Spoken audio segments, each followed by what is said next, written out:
ನಮಸ್ಕಾರ ಎಲ್ರಿಗೂ. ನಮ್ಮ 30 ಡೇಸ್ 100 ಸಬ್ಸ್ಕ್ರೈಬರ್ಸ್ ಚಾಲೆಂಜಲ್ಲಿ ಇವತ್ತಿನ ರುಚಿಯಾದ ರೆಸಿಪಿಗೆ ನಿಮ್ಮೆಲ್ಲರಿಗೂ ಸ್ವಾಗತ. ಇವತ್ತು ನಾವು ಮಾಡ್ತಿರೋದು ತುಂಬ ರುಚಿಯಾದ ಆರೋಗ್ಯಕರವಾದ ಮೊಳಕೆ ಹುಳ್ಳಿಕಾಳು ಸಾಂಬಾರು. ಅನ್ನದ ಜೊತೆ ಒಮ್ಮೆ ಈ ಸಾಂಬಾರನ್ನ ಸವಿದ್ರೆ ಮತ್ತೆ ಮತ್ತೆ ಮಾಡಬೇಕು ಅನ್ನಿಸುವಷ್ಟು ರುಚಿಯಾಗಿರುತ್ತೆ. ಹಾಗಾದರೆ ಈ ರೆಸಿಪಿನ ಕೊನೆವರೆಗೂ ನೋಡಿ. ನಿಮಗೆ ಇಷ್ಟ ಆದರೆ ವಿಡಿಯೋಗೆ ಒಂದು ಲೈಕ್ ಮಾಡಿ ಮತ್ತು ನಮ್ಮ ಚಾನಲ್ನ ಸಬ್ಸ್ಕ್ರೈಬ್ ಮಾಡ್ಕೊಳ್ಳಿ. ಬನ್ನಿ ಶುರು ಮಾಡೋಣ. ಎಲ್ಲ ಬೇಕು ಅಂತ ನೋಡ್ಕೊಬರೋಣ. ನಾನಿಲ್ಲಿ 2 ಈರುಳ್ಳಿನ ಕಟ್ ಮಾಡಿ ಇಟ್ಕೊಂಡಿದ್ದೀನಿ, ಅರ್ಧ ಹೋಳು ತೆಂಗಿನಕಾಯಿನ ಕಟ್ ಮಾಡಿ ಇಟ್ಕೊಂಡಿದ್ದೀನಿ, ಸ್ವಲ್ಪ ಕೊತ್ತಂಬರಿ ಸೊಪ್ಪು, ಆಮೇಲೆ ನಾನಿಲ್ಲಿ ಅರ್ಧ ಇಂಚು ಶುಂಠಿ ಮತ್ತು 1-2 ಗೆಡ್ಡೆ ಬೆಳ್ಳುಳ್ಳಿ, ಒಂದು 10-15 ಮೆಣಸಿನ್ಕಾಯಿ ಮತ್ತು 1 ಟೊಮೆಟೊನ ಕಟ್ ಮಾಡಿ ಇಟ್ಕೊಂಡಿದ್ದೀನಿ. ಮತ್ತು ಇಲ್ಲಿ ನಾನು ಮೊಳಕೆ ಕಟ್ಟಿರೋ ಹುಳ್ಳಿಕಾಳನ್ನ ತೊಗೊಂಡಿದ್ದೀನಿ, ಒಂದು 3 ಆಲೂಗಡ್ಡೆ ಕಟ್ ಮಾಡಿ ಇಟ್ಕೊಂಡಿದ್ದೀನಿ, ಒಂದು 4 ಬದನೆಕಾಯಿ ಇಟ್ಕೊಂಡಿದ್ದೀನಿ. ಸೊ ಎಣ್ಣೆ, ಉಪ್ಪು, ನನಗೆ ಗಸಗಸೆ ತೊಗೊಂಡಿದ್ದೀನಿ, ಆಮೇಲೆ ಇದು ಧನಿಯಾ ಪೌಡರು, ಅರಿಶಿಣ ಮತ್ತು ಗರಂ ಮಸಾಲಾನ ತೊಗೊಂಡಿದ್ದೀನಿ, ಆಮೇಲೆ ಕರ್ಬೇವಿನ ಸೊಪ್ಪು. ಸೊ ಹೇಗೆ ಮಾಡೋದು ಅಂತ ನೋಡೋಣ ಬನ್ನಿ. ನಾನಿಲ್ಲಿ ಒಂದು ಬಾಣಲಿನ ಕಾಯಕ್ಕೆ ಇಟ್ಟಿದ್ದೀನಿ. ಕಾದಾದ್ಮೇಲೆ ಎಣ್ಣೆ ಹಾಕ್ಕೊತಿದ್ದೀನಿ. ಸೊ ಎಣ್ಣೆ ಕಾದಾದ್ಮೇಲೆ ಶುಂಠಿ,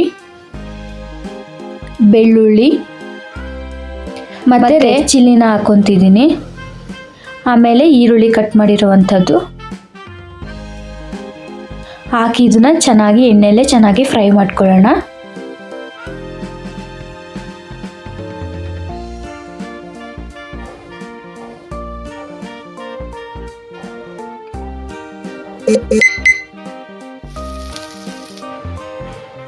ಇದು ಚೆನ್ನಾಗಿ ಫ್ರೈ ಆದಮೇಲೆ ನಾನಿಲ್ಲಿ ಗಸಗಸೆ ಹಾಕ್ತಿದ್ದೀನಿ. ಗಸಗಸೆ ಹಾಕೋದ್ರಿಂದ ಸಾಂಬಾರು ತುಂಬಾ ಟೇಸ್ಟಿಯಾಗಿರುತ್ತೆ. ಆಮೇಲೆ ಮಸಾಲಗಳನ್ನ ಹಾಕ್ಕೊತಿದ್ದೀನಿ, ಧನಿಯಾ ಪೌಡರು, ಗರಂ ಮಸಾಲ ಮತ್ತು ಅರಿಶಿನ ಹಾಕಿ ಚೆನ್ನಾಗಿ ಫ್ರೈ ಮಾಡ್ಕೊತಿದ್ದೀನಿ. ನಾನೀಗ ಫ್ಲೇಮ್ ಹೋಗಿಸ್ಬಿಟ್ಟಿದ್ದೀನಿ. ಆಮೇಲೆ ಒಂದು ಅರ್ಧ ಹೋಳು ತೆಂಗಿನಕಾಯಿನ ಹಾಕ್ಕೊತಿದ್ದೀನಿ, ಆಮೇಲೆ ಕೊತ್ತಂಬರಿ ಸೊಪ್ಪನ್ನ ಇದಕ್ಕೆ ಹಾಕ್ತಿದ್ದೀನಿ. ಸೊ ನಾನು ಗ್ಯಾಸ್ ಸ್ಟವ್ನ ಆನ್ ಮಾಡಿಲ್ಲ, ಆಫ್ ಮಾಡಿಬಿಟ್ಟೆ ಇದನ್ನೆಲ್ಲ ಹಾಕ್ಕೊತಿದ್ದೀನಿ. ಮಿಕ್ಸ್ ಮಾಡ್ಕೊಳ್ಳೋಣ ಚೆನ್ನಾಗಿ. ಆಮೇಲೆ ಇದನ್ನ ತಣ್ಣಗಾಗೋದಕ್ಕೆ ಬಿಡೋಣ. ತಣ್ಣ ಆದಮೇಲೆ ನಾನಿಲ್ಲಿ ಒಂದು ಮಿಕ್ಸಿ ಜಾರ್ಗೆ ಇದನ್ನು ಫ್ರೈ ಮಾಡಿರೋಂಥದ್ದನ್ನ ಇದು ಮಿಕ್ಸಿ ಜಾರ್ಗೆ ಹಾಕ್ಕೊತಿದ್ದೀನಿ.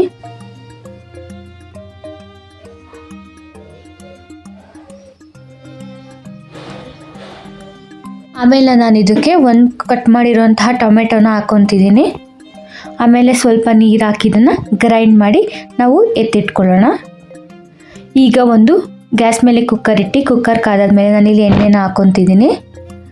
ಸೊ ಎಣ್ಣೆ ಕಾದಾದ್ಮೇಲೆ ನಾನಿಲ್ಲಿ ಕರ್ಬೇವಿನ ಸೊಪ್ಪನ್ನ ಹಾಕ್ಕೊತಿದ್ದೀನಿ. ಇದೊಂಥರ ಡಿಫ್ರೆಂಟಾಗಿ ಮಾಮೂಲಿ ಮಾಡೋದಕ್ಕಿಂತ ತುಂಬಾ ಚೆನ್ನಾಗಿ. ಆಮೇಲೆ ನಾನಿಲ್ಲಿ ಮೊಳಕೆ ಕಟ್ಟಿರುವಂತಹ ಹುಳ್ಳಿಕಾಳನ್ನ ಹಾಕ್ಕೊತಿದ್ದೀನಿ. ಇದನ್ನ ಚೆನ್ನಾಗಿ ಎಣ್ಣೆಯಲ್ಲೇ ಫ್ರೈ ಮಾಡ್ಕೊಳ್ಳೋಣ. ಸೊ ಇದೊಂಥರ ಸಾಂಬಾರು ಡಿಫ್ರೆಂಟಾಗಿರುತ್ತೆ, ತುಂಬಾ ಟೇಸ್ಟಿಯಾಗಿರುತ್ತೆ.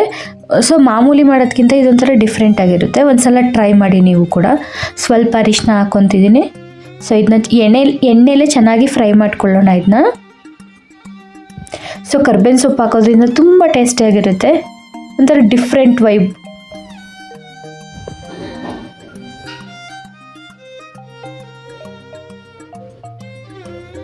ಆಮೇಲೆ ಇಲ್ಲಿ ಕಟ್ ಮಾಡಿರೋಂಥ ಆಲೂಗಡ್ಡೆನ ಹಾಕ್ಕೊತಿದ್ದೀನಿ. ಸೊ ಇದನ್ನ ಚೆನ್ನಾಗಿ ಮಿಕ್ಸ್ ಮಾಡ್ಕೊಂಡು ಫ್ರೈ ಮಾಡ್ಕೊಳ್ಳೋಣ.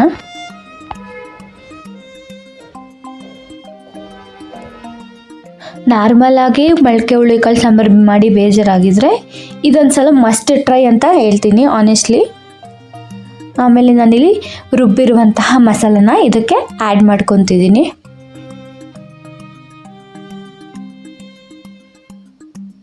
ಇದನ್ನ ಚೆನ್ನಾಗಿ ಫ್ರೈ ಮಾಡ್ಕೊಳ್ಳೋಣ, ಮಿಕ್ಸ್ ಮಾಡ್ಕೊಳ್ಳೋಣ. ಸ್ವಲ್ಪ ಈ ಹಾಕಿರೋವಂತಹ ಮಸಾಲ ಸ್ವಲ್ಪ ಎಣ್ಣೆಲೆ ಹಾಕಿ ಚೆನ್ನಾಗಿ ಫ್ರೈ ಆಗಲಿ.